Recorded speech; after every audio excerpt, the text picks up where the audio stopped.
Alrighty, so in this video it goes over this Knowles guy, and the topic is fat phobia and how he reacts to them and things of that nature. Well, I'm gonna go and analyze and have some fun with this as well, so let's get right to it. Let's take the fat phobia face on. Hey, bestie! Oh, gosh. You're wrong. I think it's time for another adult pre-K lesson. What do you think? All right, turn Why your do they all listening talk ears like on. this? Ooh, catch a bubble in your mouth. Good job. Well, to answer your question, Knowles, it's not that it's really so much a way of talking. It's just what is commonly referred to as condescending, mixed in with lots, and I mean lots, of arrogance. Self-righteous arrogance and condescending, talk down to you style. They are just so full of themselves, full of ego, pride, self-righteousness, that they are so indefinitely correct, and you are so indefinitely incorrect to think anything other, that she is so overly confident that she has this over-the-top condescending tone of this, bubbly, catch a bubble in your mouth type, crap, because she's just that overly confident and that condescending, which we all know never looks good on anyone, and it will result in some backlash and will make people want to,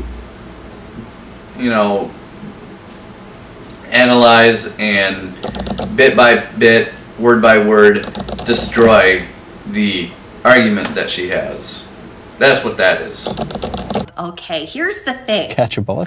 Having a preference is something like, I'm looking for a partner who likes kayaking, or wakes up early in the morning, or loves pizza.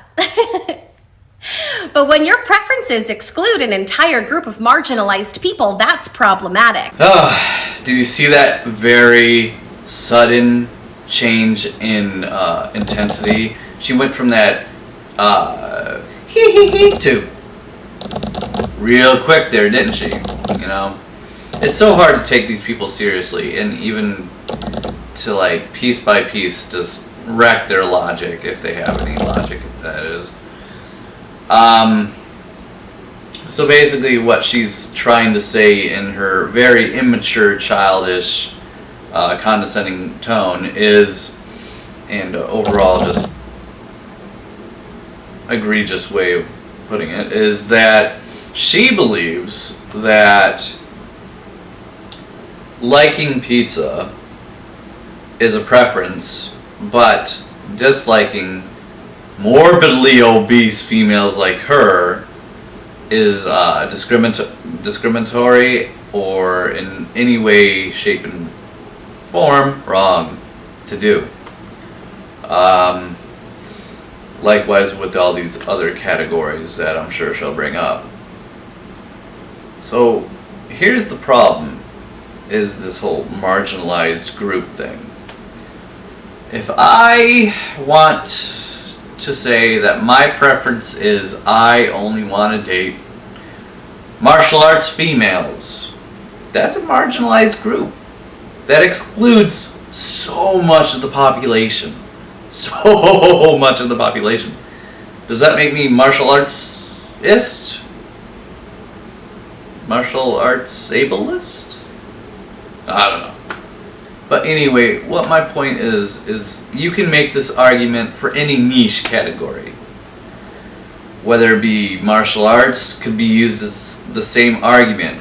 I bet she could make a video about how me liking only martial arts females is somehow discriminatory, sexist, bigoted, or whatever other word she wants to come up with.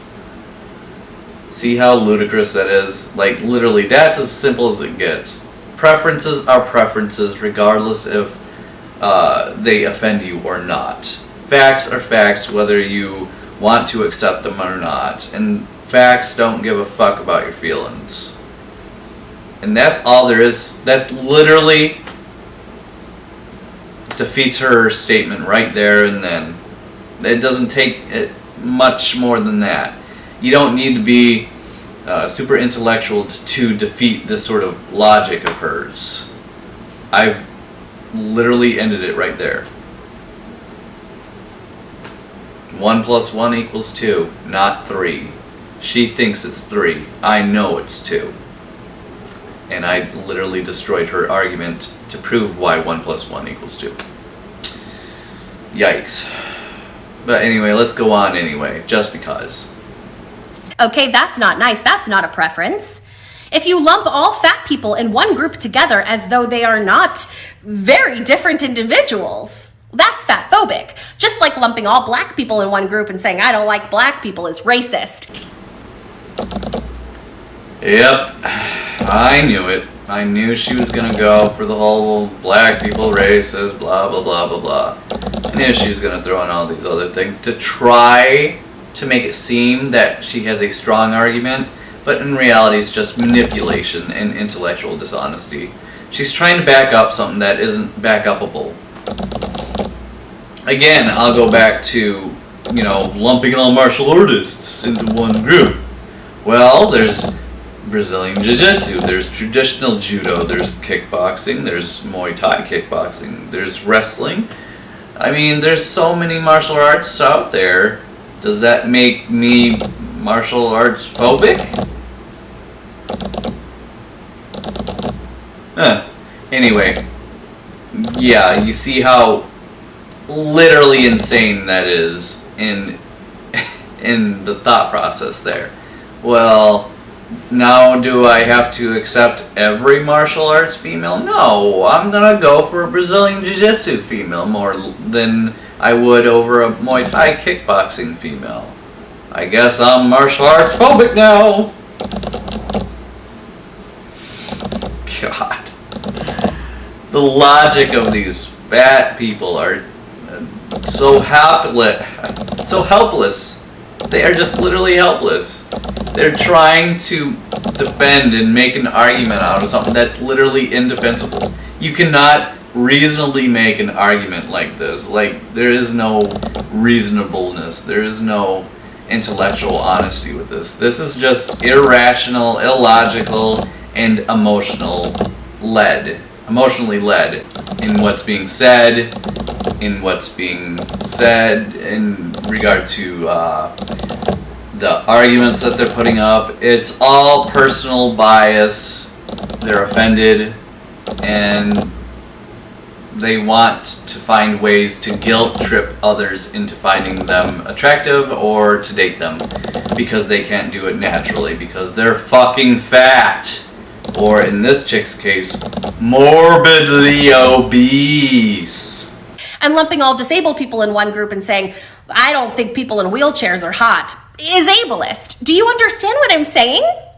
So why do they always do that creepy, like giggly, really all of the left? I'm not saying all the fat people. Who you calling those people? What do you mean, you people? No, I'm not referring to fat people. I'm saying all the radical leftists do that sort of thing. It's just that giggle, ha ha ha, very intense. Again, I'll state that it is her being overly condescending and making it very well known that she's being condescending. She's so amped up as well, that definitely plays a part in it because she's clearly running off of emotion rather than logic, and it shows in her arguments and statements too. So when you're so amped up and you're so arrogant, so full of yourself that I am right and everybody else is wrong, that's the kind of condescending tone that you will get. This giggly, I'm so right and you're so wrong. I'm so full of myself. That's exactly what you're going to get. It's basically like she's in a manic episode because of these elements all put together. That's what that is. Her claim, of course, is that if you're not attracted to fat people, that you're a bigot. If you're not attracted to any group, then your preference ceases to be a preference. Now, I don't quite understand that illogic there. It would still be a preference. It's just a preference she doesn't like. But what if I say... Literally, again, he and I, Michael Knowles and I, just decimated any bit of argument that she thought she had. It's dead on arrival. That argument is now dead and gone. There's nothing that of substance that backs up anything she said at this point. She's been so utterly destroyed intellectually when it comes to, a rebuttal to her statements that she should go hide in a hole if she can fit in one. Hey, look, I'm a man. I identify as super straight. That's a new sexual identity. And I'm not attracted to other men. By her definition, I'm now a bigot. In a way, I guess I am a bigot. I knew it. I am closed-minded in as much as I'm excluding some people from my preferences. But let's take it further, because she compares it to race, and she says it's racist, if you're not attracted to every single race. If a Japanese guy wants to marry a Japanese girl, right, he's more attracted to Japanese girls than he is to, say, Nigerian girls or Scandinavian girls. Is he a racist for that? No, he is not racist for that. Although, if there is the intention of actual contempted hatred of, say, white people, Nigerian, so on and so forth, then yes. Sure, you could make that argument if he says, I hate white people, or, he discriminates against Nigerian females, or whatever. Then yes, sure, I guess you could say that. If he goes out of his way to, say, kill all Nigerian women, or kill all white people, then yeah, he's a fucking racist, bigot, whatever you want to call it. However, if it's just literally based on attraction of what he preferably likes, then by all means, he's not racist, he's not a bigot, or anything. It actually makes more sense for a Japanese guy to be attracted to a Japanese female, because that's what he's been around all of his life, if we're talking Japan here. Just like, how it is in many other places. Germans will prefer Germans and things like that. Because that's just what you're used to being around, and therefore you kind of just grow into it, and you're just like, okay, I just prefer these Japanese females because my culture has been surrounded by males and females of the Japanese culture and skin color and so on and so forth. So it only makes natural sense that he would prioritize Japanese females over all other skin colors. I don't think that's racist. If a Jew wants to marry another Jew, is that racist? That's, you always hear that. A Jewish mother always wants to make sure her daughter marries a nice Jewish boy. Is that racist? I guess in a way, yeah, sort of. But is there something wrong about that for people to feel attraction to certain groups and not to other groups? I don't think so.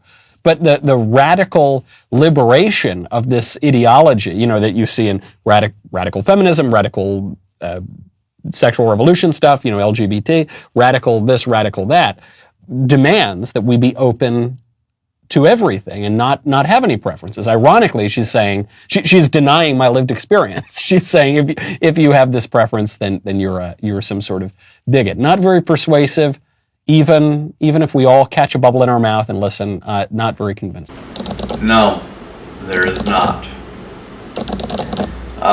Basically, we covered this topic, so, like I said, right from the get-go, that argument that was proposed was absolutely just blown to smithereens. There's nothing left of that argument that stands on its own merit, so I'm just going to leave it at that. Until next time.